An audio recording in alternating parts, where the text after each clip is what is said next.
तो नमस्कार मेरे प्यारे विद्यार्थियों, सीधी बात नो बकवास सीरीज के अंदर एक बार फिर से आपका स्वागत है। आज का हमारा जो टॉपिक है वो है रामदेव जी महाराज। जय बोलो राम साहब पीर की जय। शुरू करते हैं।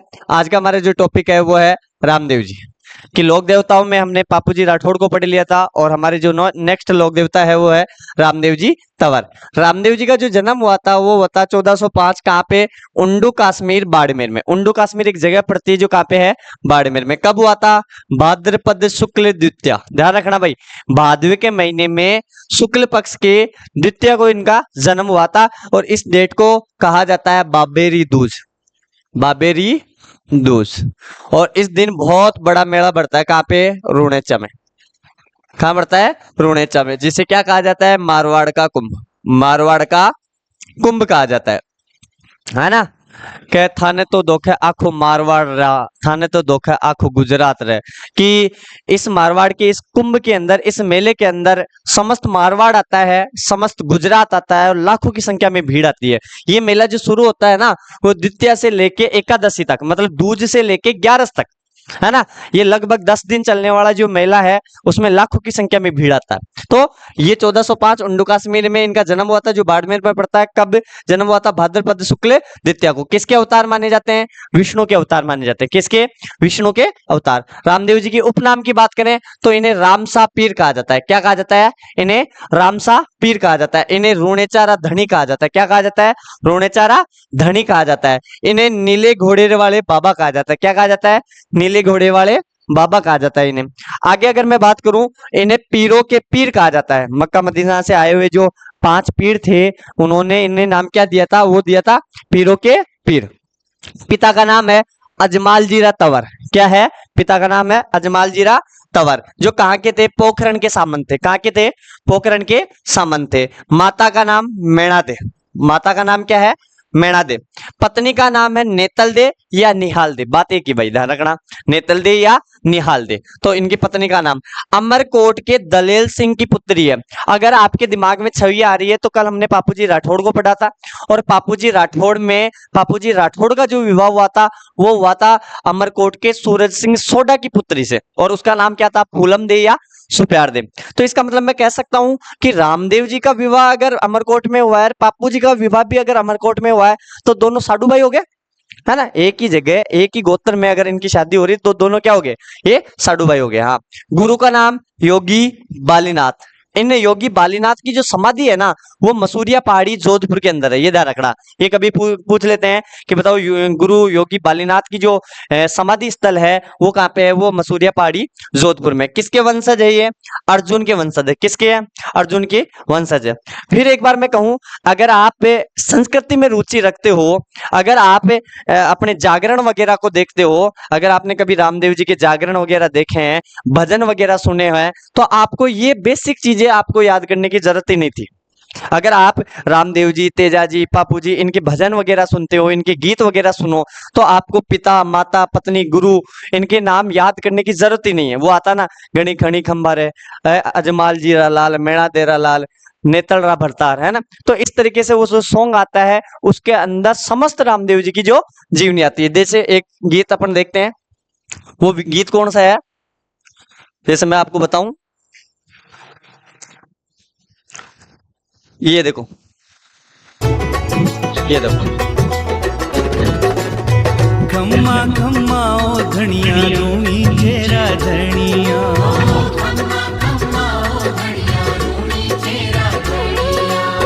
थाने तो ध्यावे आखो मारवाड़ वो, आखो गुजरात वो, अजमाल जीरा कांवरा।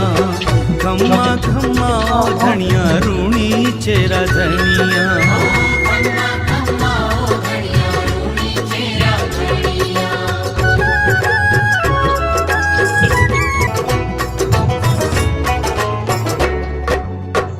रामा कहूँ के राम दे पल में करिया निहाल। पांगड़िया ने आँख बाबो, पांगड़िया ने पाँव जी,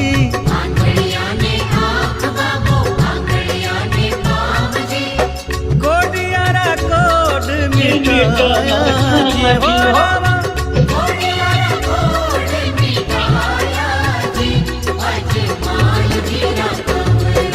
अजमाल जीरा कवर, ध्यान रखना भाई, अजमाल जीरा कवर। धनिया रूणी चेरा धनिया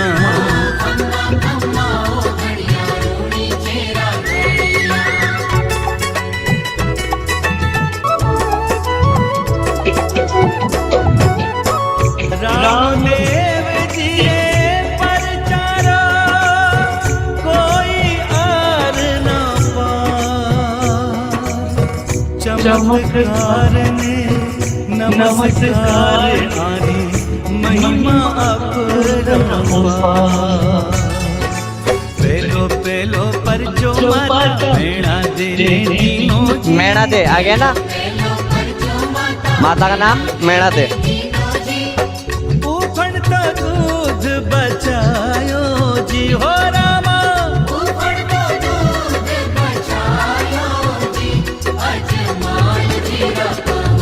ओ खम्मा खम्मा धनिया रूणी चेरा धनिया। इसी प्रकार जैसे एक और इनका रामदेव जी का भजन आता है, जैसे ये देखो, ये सुना आप। हमारे कमरे अजीमाल रा रूणी चेरा राजा हेलो सांभळो जियो रूणी चेरा राजा हेलो सांभळो जियो घणी घणी हमारे कमरे अजीमाल रा घणी घणी हमारे कमरे अजीमाल रा हरी बता दे कठे द्वारका नाथ में तो दर्शन करीबा आयो जियो में तो दर्शन करीबा आयो जियो घणी घणी हमारे कमरे अजीमाल रा रूणी चेरा राजा है। अब अगर आपने गौर किया हो तो घनी घनी खंबा अजमाल जीरा तवर मेणा देरा लाल नेतलरा भरतार, है ना, कि वो किसके कवर है, वो अजमाल जी के कवर है। किसके हैं? अजमाल जी के कवर है। मतलब वो किसके पुत्र है भाई? जैसे मैं ये कहूं, किसके कवर है? अजमाल जी के कवर। कवर मतलब राजकुमार, है ना। मेणा देरा लाल, लाल किसके हैं? माता मेणा देगा। और नेतल रे बरतार, बरतार का मतलब होता है पति, हस्बैंड, है ना। तो वो नेतल रे बरतार है। तो आप अगर इन कथा को, इस गीत को, अगर इन चीजों को सुनो तो आपको लोक देवता याद करने की जरूरत ही नहीं है। अपनी संस्कृति विलुप्त हो ही नहीं। लेकिन आजकल के जो लोग हैं, आजकल की जो जनरेशन है, वो अपनी संस्कृति को, अपने गीत, लोक गीतों को, अपने देवताओं को भूलते जा रहे हैं। ये अपने लिए बहुत बड़ी दुर्दशा की बात है। आज की अपनी संस्कृति, अगर आज के लोग अगर अपनी संस्कृति को भूल जाएंगे, तो अपने इतिहास को भूल जाएंगे, तो फिर वो क्या करेंगे आगे? वो अगली पीढ़ी को क्या दे पाएंगे? इसलिए अपनी संस्कृति को याद रखो। अपनी संस्कृति को एक पीढ़ी से दूसरी पीढ़ी तक पहुंचाने का जो माध्यम है वो है लोकगीत, भजन, कथा। ठीक है। तो आगे अपन बात करें, गुरु को नाम हो गया था, वंशज का नाम हो गया। जैसे बात आती है ध्वजा, ध्वजा को क्या कहा जाता है? नेजा कहा जाता है। ये जो नेजा थी ना, ये नेजा है, ये 5 रंगों की थी, और 5 रंग होने के कारण इसे पचरंगी भी कहा जाता है। कौन सा ध्वजा है? पचरंगा। मतलब 5 रंग थे इसके अंदर, इसलिए इसे पचरंगा कहा जाता है, और इसलिए इसका नाम क्या है? नेजा। और वैसे मैं कहूं तो प्रत्येक झंडे को, प्रत्येक ध्वजा को नेजा ही कहा जाता है। क्यों? जैसे मैं कहूं आपको कि भारत के तिरंगे को क्या कहा जाता है, तो आप कहोगे नेजा। अमेरिका के झंडे को क्या कहोगे? तो नेजा। ब्रिटेन के झंडे को क्या कहोगे? तो नेजा। कांग्रेस के झंडे को क्या कहोगे? तो नेजा। आप भाजपा के जो बीजेपी का कमल का झंडा है, उसे आप क्या कहोगे? तो नेजा। तो ध्यान रखना, झंडे और ध्वजा का जो पर्यायवाची होता है वो क्या होता है? वो नेजा होता है। वो पताका होती है, वो ध्वजा होती है, वो झंडा होता है। यानी नेजा के ही पर्यायवाची है ये, है ना। तो आप सभी के लिए जो ध्वजा के रूप में नाम आता है वो नेजा। लेकिन आरपीएससी ने एक प्रश्न पूछ लिया, और उस प्रश्न में जो आंसर माना वो रामदेव जी की ध्वजा को क्या कहा जाता है? नेजा मान लिया। बाकी नेजा ध्वजा को कहा जाता है, झंडे को कहा जाता है, पताका को कहा जाता है ना। तो ये भी ध्यान रखना। जागरण, जम्मो, जागरण को वैसे भी हमेशा से ही जम्मू ही कहा जाता है। जैसे अपने प्राचीन समय में या वर्तमान में भी अगर गांव में कोई जागरण वगैरह होता है, तो आपको पता, बड़े बुजुर्ग घर पर अपने माता पिता को बुलाने के लिए आते हैं, और साथ में एक इलायची का टुकड़ा देके चले जाते हैं। अगर मान लो माता पिता नहीं भी है, तो बच्चे को इलायची का टुकड़ा देके बोल देते हैं कि पिता को बोलना कि आज हमारे क्या है? जम्मू है। जम्मू का मतलब होता है जागरण। अब अपन पूछते भी है काय का जम्मू है, तो तेजा जी का जम्मू है, रामदेव जी का जम्मू है, फेरू जी का जम्मू, इस तरीके। जम्मू का मतलब जागरण होता है। ठीक है। आगे अगर मैं चलूं, आगे यहाँ पे है कि इनके जो मेघवाल भक्त है ना, उन्हें क्या कहा जाता है? रिखिया कहा जाता है। क्या कहा जाता है? मेघवाल भक्तों को रिखिया कहा जाता है। थोड़ा और मैं ध्यान दूं, ये मेघवाल भक्त है। अगर मैं कहूं रामदेव जी के जो भगत है वो कौन सी जाति के है? मेघवाल। और अगर मैं कहूं पापूजी राठौड़ के जो भगत है वो कौन से हैं, तो आप कमेंट बॉक्स में बताना कि पापूजी राठौड़ के जो भगत है वो कौन सी जाति के, तो ये मेघवाल जाति के। पैदल यात्री है, इन्हें जात्रु कहा जाता है। पैदल यात्री को क्या कहा जाता है? जात्रु कहा जाता है। जैसे मैं रिखिया की बात करूं तो रिखिया के बारे में एक बहुत ही अच्छी कहावत है, वो क्या है कि जैसे मैं थोड़ी सी बात करूं किसके बारे में? नेजा के बारे में। थोड़ा सा मैं बेक में चलूं कि नेजा के बारे में क्या कहावत है। नेजा के बारे में एक कहावत है, ये माना जाता है मल्लीनाथ जी के पुत्र का नाम था जगमाल। क्या नाम था? जगमाल। वही जगमाल जो गिंदोली को उठा के लेके आ गया था, है ना। तो मल्लीनाथ जी जो अपने मारवाड़ की तरफ क्या है, एक लोक देवता के रूप में पूजे जाते हैं। वही मल्लीनाथ जी का पुत्र था जगमाल। जगमाल ने बहुत सारे राजाओं को हराया था, और एक बार गुजरात के राजा को उसने हराया था। उस गुजरात के राजा को हराने में इसको सहायता लेनी पड़ी थी। अपने दोस्त का नाम था एक भूत। मतलब एक दोस्त था, उनका नाम था भूत, है ना। वास्तव में वो भूत ही थे। उस भूत ने कहा था कि जब भी तेरे ऊपर विपत्ति आए तो मुझे याद करना। तब ये माना जाता है गुजरात के राजा पर जब आक्रमण करने की बारी आई, तब जगमाल ने याद किया था इस भूत को। भूत ने अपने साथ में एक भूतों की टोली ली, और सारे के सारे भूतों की टोली ने अपना एक रूप धारण किया, वो किया जगमाल का, है ना। और ये माना जाता है उस गुजरात के राजा को उन भूतों की टोली ने जगमाल का रूप धारण करके भगा भगा के मारा था, सुझा सुझा के मारा था। और ये माना जाता है कि सारे के सारे सूझ गए, मतलब मार खा खा के वापस कहाँ लौट गए थे? गुजरात लौट गए थे। जब गुजरात सारे के सारे इंसान लौटे तो उनकी औरतों ने उनसे पूछा था कि आज आप कहाँ से आ रहे हो, ये मुंह सुझा के कहाँ से आ रहे हो? तो ये माना जाता है सभी का एक ही जवाब था कि हमें जगमाल ने मारा, हमने जगमाल ने मारा। तब उन औरतों ने या अपने जो ऋषि मुनि है या जो अपनी कहावत लिखते हैं, अपने इतिहास लिखते हैं, उन्होंने एक दोहा लिखा था कि पग पग नेजा पाड़िया, पग पग नेजा पाड़िया, न पग पग पाड़ी डाल। पग पग नेजा पाड़िया, न पग पग डाली पाल।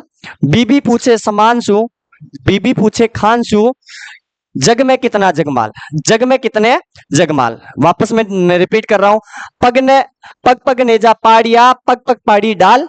पग पग पूछे, बीबी पूछे खानसू, जग में कितना जगमाल, है ना। तो इसके बारे में पग पग नेजा, पग पग नेजा का मतलब पग पग में क्या पड़ी है? नेजा पड़ी हुई है ना। नेजा का मतलब वही ध्वजा पड़ी है। इसी प्रकार जैसे मैं बात करूं कि यहाँ मेघवाल भक्त को क्या कहा जाता है? रिखिया। एक्चुअल में रिखिया एक संस्कृत भाषा का नाम है। इस रिखिया का हिंदी में अर्थ होता है ऋषि मुनि। क्या होता है? ऋषि होता है। क्या होता है? ऋषि होता है। मतलब रिखिया का वास्तविक अर्थ क्या होता है? ऋषि होता है। और इसी रिखिया के बारे में भी अपन को एक कहावत मिलती है, और वो कहावत ऐसी है, मैं आपको बताता हूं। ये माना जाता है जब अपना मारवाड़ का सर्जन हुआ था ना, वो सर्जन होते समय ऋषि मुनियों ने इस सर्जन के समय में एक कहावत लिखी थी। उस कहावत का नाम क्या है? उस कहावत का नाम है दीदा दीदा निजगुण देवता रिखिया दी आशीष। क्या है? दीदा निजगुण देवता रिखिया दी आशीष, जीर्ण दिन सरजी मरुधरा सोनी नाये शीश। वापस सुनो, दीदा निजगुण देवता रिखिया दी आशीष, जिन दिन सरजी मरुधरा सोनी नायो शीश। दीदा निजगुण देवता मतलब ये माना जाता है जब अपनी इस मारवाड़ का सर्जन हुआ था, अपने इस राजस्थान का सर्जन हुआ था, तब देवताओं ने अपने गुण दिए थे। दीदा निजगुण देवता, देवताओं ने अपने गुण दिए थे। रिखिया दी आशीष, रिखिया, ये देखो वापस शब्द आ रहा है रिखिया। रिखिया ने अपना क्या दिया था? आशीर्वाद दिया था। ऋषि मुनियों ने अपना क्या दिया था? आशीर्वाद दिया था।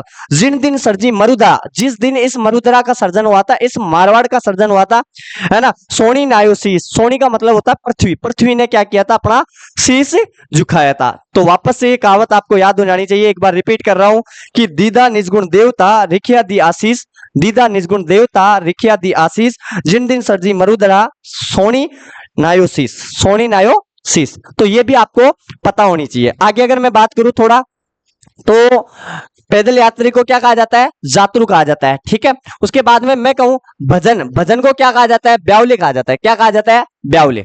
भजन को क्या कहा जाता है? ब्यावले। रामदेव जी के जो चमत्कार होते हैं उन्हें पर्चा कहा जाता है ना। रामदेव जी ने जिस जिस को भी चमत्कार दिखाया है ना, उसको अपन क्या बोलेंगे कि उनका क्या है? पर्चा है। मतलब संदेश, अच्छे सदमार्ग पर उनको जाने का एक रास्ता दिखाया। इनकी पुस्तक का नाम है 24 वाणियां। एकमात्र ऐसे लोक देवता जो कवि भी थे, एकमात्र ऐसे लोक देवता जो पढ़े लिखे थे, इन्होंने अपनी पुस्तक लिखी थी, उनका नाम क्या था? 24 बाणियां। आप कमेंट में बताओ कि बापूजी राठौड़ के ऊपर लिखी हुई कितनी पुस्तकें हैं और वो किस किस ने लिखी? जैसे बापूजीरा दोहा किसने लिखा है, बापूजीरा रसावला किसने लिखा है, बापूजीरा जो छंद है या सोटा है वो किसने लिखा, वो भी आप कमेंट बॉक्स में बताना। रामदेव जी एकमात्र लोक देवता है जो कवि भी थे, देखो आगे ना, क्योंकि 24 बाणियां उन्होंने ग्रंथ लिखा था। हाँ, मंदिर को देवरा कहा जाता है, मंदिर को क्या कहा जाता है? देवरा कहा जाता है। ये माना जाता है इनका जो मुख्य मंदिर है ना वो रोनेचा में है। कहाँ पे है? रोनेचा में। और रामदेव जी का नाम पे इस रोनेचा वाले मंदिर का नाम पड़ गया रामदेवरा। क्या पड़ गया? रामदेवरा। मतलब मंदिर को तो देखो देवरा कहा ही जाता है, और रामदेव जी का मुख्य मंदिर वहां पे था, इसलिए नाम क्या हो गया रोनेचे वाले मंदिर का नाम? रामदेवरा। उसके बाद में मैं कहूं इनकी जो तुलना है वो संत कबीर से हुई है। क्यों? क्योंकि इन्होंने, संत कबीर ने बहुत अच्छी अच्छी प्रसिद्ध रचनाएं लिखी है, उसी प्रकार इनकी जो प्रसिद्ध रचना है वो कौन सी है? 24 बाणियां। फिर मैं कहूं बहन इनकी है सुगनाबाई। इन सुगनाबाई का जो विवाह हुआ है वो पुगलगढ़ बीकानेर में एक जगह पड़ती है के राजकुमार विजय सिंह से हुआ है भाई। पुगलगढ़ जो बीकानेर में है उनके राजकुमार विजय सिंह से इस सुगनाबाई का क्या हुआ है?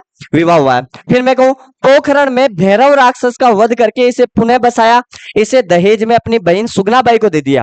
यह माना जाता है कि सुगनाबाई अपने इस क्षेत्र को या अपने इस परिवार को छोड़कर नहीं जाना चाहती थी, क्योंकि जहां वो पली बड़ी है उसको उससे बहुत ज्यादा लगाव हो गया था, उसको वो छोड़कर नहीं जाना चाहती थी। इसलिए रामदेव जी ने दहेज में सुगनाबाई को क्या दे दिया था? पोखरण दे दिया था। और वो कहाँ चले गए थे? खुद वो रुनेचा चले गए थे। ठीक है, आगे इनकी जो धर्म बहन है उनका नाम है डालीबाई मेघवाल। ध्यान रखना भाई, ये बहुत बार पूछा जाता है कि रामदेव जी की धर्म बहन का नाम, मुंह बोली बहन का नाम क्या है? वो है डालीबाई मेघवाल। ये कौन सी जाति सीधे? मेघवाल। मतलब मैं कह सकता हूं इनके जो भगत है वो कौन सी जाति के? मेघवाल। हाँ, इनकी जो समाधि है वो इन्होंने समाधि ली थी भाद्रपद शुक्ल दशमी, रामदेव जी के एक दिन पहले। ये माना जाता है रामदेव जी खुद समाधि लेने के लिए गए थे भाद्रपद शुक्ल दशमी, लेकिन धर्म बहन ने उनकी जगह पर, उनको तो रोक दिया और उनकी जगह खुद ने समाधि ले ली। कब ली थी? भाद्रपद शुक्ल दशमी। अब मैं ये कहूं कि रामदेव जी ने कब समाधि ली, तो इसके जस्ट अगले दिन, मतलब भाद्रपद शुक्ल एकादशी, भाद्रपद शुक्ल एकादशी। इसी कारण इनका जो मेला बढ़ता है वो भाद्रपद शुक्ल द्वितीया से लेके भाद्रपद शुक्ल एकादशी तक, मतलब 10 दिन तक इनका मेला बढ़ता है। ठीक है, आगे चले अपन, आगे चलते हैं। आगे मैं बात करूं तो आगे इनके घोड़ों का नाम क्या है? लिल्लो। अब मैं फिर एक बार सोच में पड़ता हूं कि ये क्या फालतू की बेतू की बातें चल रही हैं। इसके घोड़े का नाम लिल्लो। प्राचीन समय में मैं कहूं तो सभी घोड़ों का नाम लिल्लो होता था, और अगर कोई घोड़ी हो तो उनका नाम मिलता है लिल्लण। जैसे तेजा जी की घोड़ी का नाम क्या है? लिल्लण। लेकिन फिर अपन इतिहास में पढ़ते हैं कि महाराणा प्रताप के घोड़े का नाम चेतक मिलता है ना। बापू जी की घोड़ी का नाम केसर काल में मिलता है। नहीं रे भाई, ये सब किताबी बातें हैं, ये आरपीएससी वालों ने क्वेश्चन बना लिए, उन्होंने अपना आंसर मान लिया, इसलिए अपन को याद करना पड़ रहा है। आरपीएससी ने अगर आंसर माना है रात, मतलब दिन को रात माना है तो अपन को रात मानना पड़ेगा, रात को दिन मानना है तो दिन मानना पड़ेगा। अगर मैं कहूं तो सभी घोड़ों को लीलो कहा जाता है और सभी घोड़ियों को क्या कहा जाता है? लीलन कहा जाता है। लीलो का अर्थ होता है हरा। लीलो का अर्थ क्या होता है? हरा होता है। और आपने देखा होगा कि बरसात के समय जब चारों तरफ हरियाली छा जाती है, तब आपको पता है एक छोटा सा एक जीव आता था, जिन आपा बोला कर रामदेव जी को घोड़ा आगो रहे, रामदेव जी को घोड़ा आगो, हरे हरे रंग को आओ, जो एक है ना, अपन छोटे थे तब उनके पीछे पीछे भगते थे, है ना, बिना आपा कहीं बोले रामदेव जी को घोड़ो आगो रहे, रामदेव जी को घोड़ो, है ना। तो वो हरा रंग, और वो हरा रंग के कारण ही इसे अपन क्या बोलते थे? लीलो आगो रहे, लीलो आगो, है ना। तो घोड़ों को लीलो और घोड़ी जो होती है उसे क्या बोलते थे? लीलन। लेकिन आरपीएससी ने कहा कि लीलो घोड़ो है वो किस लोक देवता के है, और आरपीएससी ने आंसर माना रामदेव जी का, तब से अपन को रामदेव जी ही याद करना पड़ रहा है। तो भाई अब आरपीएससी ने अगर पूछा है, माना है, तो अपन को वही याद करना पड़ेगा। ठीक है, तो आगे बात करें तो घोड़ा का नाम क्या हो गया? लीलो। रामदेव जी के जो भक्त है वो कौन कौन है? रत्ना रायका है, लक्की बंजारा है, हरजी बाटी है। है ना, रत्ना रायका, लक्की बंजारा और हरजी भाटी। अब आपको फिर बताना पड़ेगा कि बताओ पापू जी राठौड़ के जो भक्त है या सहयोगी है वो कौन कौन थे, कल ही अपन ने पढ़ा था, है ना, उनका नाम आप कमेंट बॉक्स में बताना।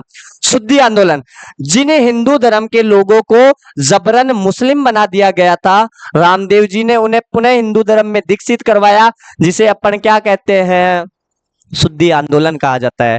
ये माना जाता है जब अरब आक्रांता या विदेशी लोग, मुस्लिम लोग जब भारत पर आक्रमण करके जबरन अपने हिंदुओं को मुस्लिम धर्म में दीक्षित कर रहे थे, तो उनमें से कुछ लोगों को रामदेव जी ने वापस पुनः हिंदू धर्म में दीक्षित करवाया था और उनका शुद्धिकरण करवाया था। उसी को अपन क्या बोलते हैं, उसी को बोलते हैं शुद्धि आंदोलन। क्या बोलते हैं, शुद्धि आंदोलन। एक आता है कामड़िया पंथ, ये बहुत इंपॉर्टेंट है, यहां से सवाल आता ही आता है।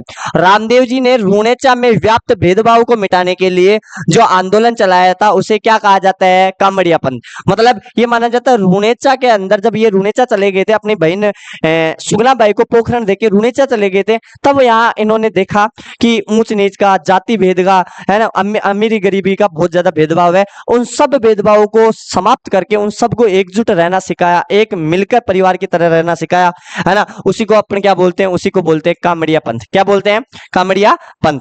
कामड़िया पंथ की महिलाएं अपने शरीर पर 13 मंजीरे बांधकर 13 ताली नृत्य करती है। ये 13 ताली नृत्य का क्वेश्चन बार बार आता है भाई, नृत्यों में भी पढ़ेंगे, यहाँ रामदेव जी से संबंधी भी आएगा, तो ध्यान रखना 13 ताली नृत्य कौन करती है, कामड़िया पंथ की महिलाएं करती है। अब आपसे पूछ ले कि 13 ताली जो 13 ताली नृत्य में जो 13 मंजीरे होते हैं वो कैसे, ये माना जाता है 9 तो दाएं पैर पर, 2 कोहनियों पर और 2 हाथ में। यहाँ 13 ताली नृत्य की बात आई है, तो मैं आपको बता दूं कि 13 ताली नृत्य कैसे किया जाता है। ये देखो मैं आपको बताऊं, एक बार देखो 13 ताली नृत्य।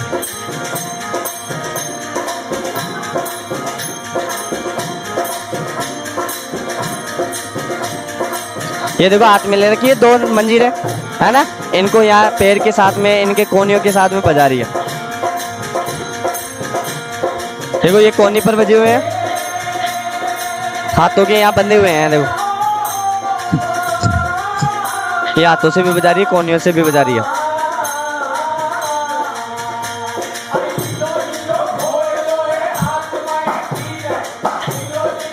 ये गीत भी रामदेव जी का चल रहा है, देखो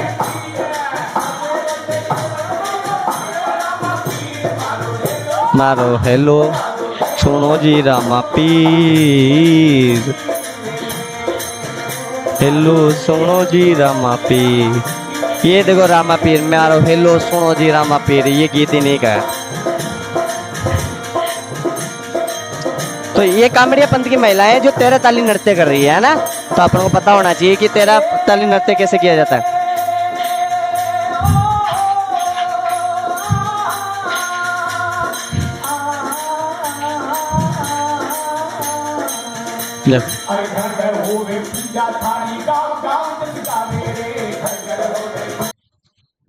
ठीक है, तो समझ में आया होगा। अब आगे बात करते हैं अपन, ठीक है। तो ये कामड़िया पंथ। अब बात आती है, एक शब्द आता है पंचपीपली। मैंने कहा था भाई रामदेव जी का जो नाम है वो राम सा पीर या पीरों का पीर क्यों पड़ा, पीरों का पीर इसलिए पड़ा, ये माना जाता है कि रामदेव जी की जो ख्याति है, प्रसिद्धि है, वो दूर दूर तक फैल रही थी। ये माना जाता है उस समय सबसे ज्यादा जो अगर किसी का प्रचार था तो वो मक्का मदीना के 5 पीरों का था, 5 संतों का था। लेकिन उनसे भी ज्यादा अगर प्रसिद्धि किसी की फैल रही थी तो वो अपने रामदेव जी की फैल रही थी। और ये माना जाता है रामदेव जी की प्रसिद्धि मक्का मदीना तक फैल गई थी और ये पसंद नहीं आया उन पीरों को। तो ये माना जाता है मक्का मदीना से 5 पीर इनकी जांच करने के लिए, इनकी परीक्षा लेने के लिए कहाँ पे आए, अपने मारवाड़ में आए। और ये माना जाता है रामदेव जी से अरदास की कि वो अपना चमत्कार दिखाए, वो कुछ ऐसा करके दिखाए जो उनसे पता चले कि वो उनसे श्रेष्ठ है। तो रामदेव जी ने कहा मैं छोटा मोटा एक आदमी हूं, मैं छोटी मोटी बातें करता रहता हूं, मुझे कोई चमत्कार वगैरह नहीं आते हैं। यह माना जाता है उन्होंने फिर उसकी परीक्षा लेने के लिए, रामदेव जी की परीक्षा लेने के लिए उन्होंने कहा हमें भूख लग रही है, हमें खाना खाना है। तो रामदेव जी या अपने राजस्थान में कोई भी या भारत में कोई भी ऐसा व्यक्ति नहीं है कि भूखा अगर खाना मांगे और उसे भूखे लौटा दें, ऐसी परंपरा अपनी नहीं रही है। तो ये माना जाता है कि खाना खाने के लिए बैठाया, तो बैठाते ही उन पीरों ने कहा कि हम तो खाना अपने ही बर्तनों में खाते हैं, या तुम हमारे बर्तनों को लेके आओ या फिर हमें भूखे लौटा दो। अब ये तो बेइज्जती वाला सवाल है, और कोई अगर खाने पर बैठ जाए और यूं भूखा उड़ जाए तो ये तो खाने का भोजन का अपमान भी होता है।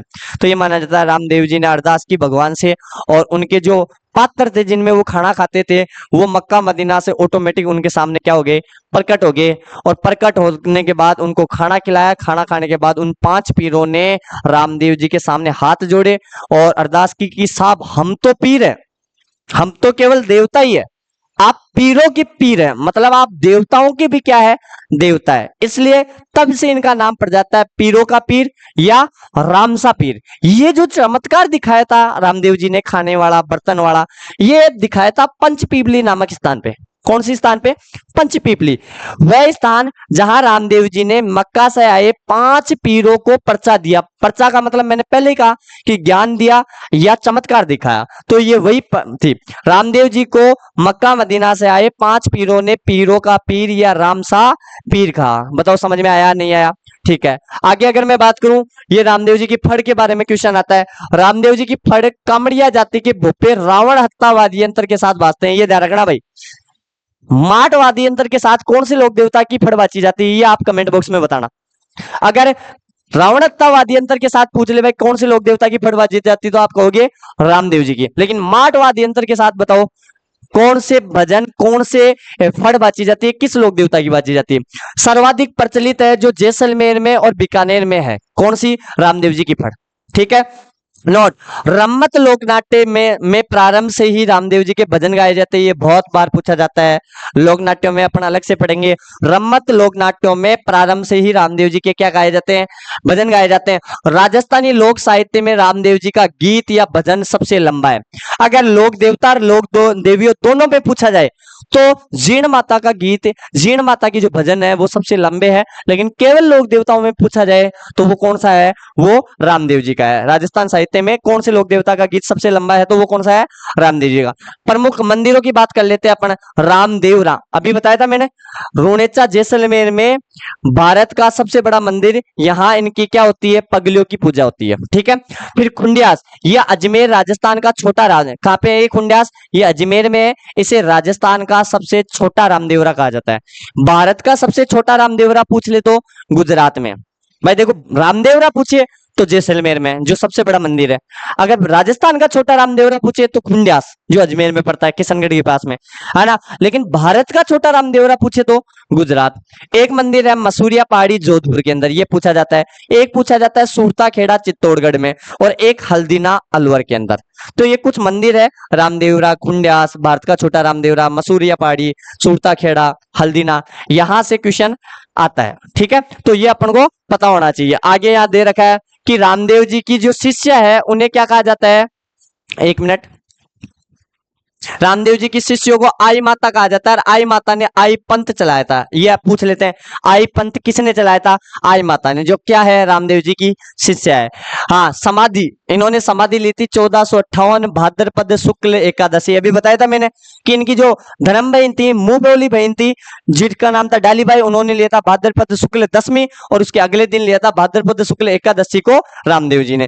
के दिन राम सरोवर तालाब रोनेचा जैसलमेर में इन्होंने क्या ली थी? समाधि ली थी। तो ये आज का हमारा सेशन था भगवान रामदेव जी के बारे में। कैसा लगा जरूर बताएं। जय बोलो रामसा पीर की, रामदेव जी महाराज की जय, है ना। अगर ये हमारा वीडियो अच्छा लगा तो ज्यादा से ज्यादा लाइक करें, शेयर करें, कमेंट करें। अगर कुछ भी चेंजेस करना है, कुछ भी परिवर्तन करना है, आप कमेंट में हमें जरूर बताएं। धन्यवाद।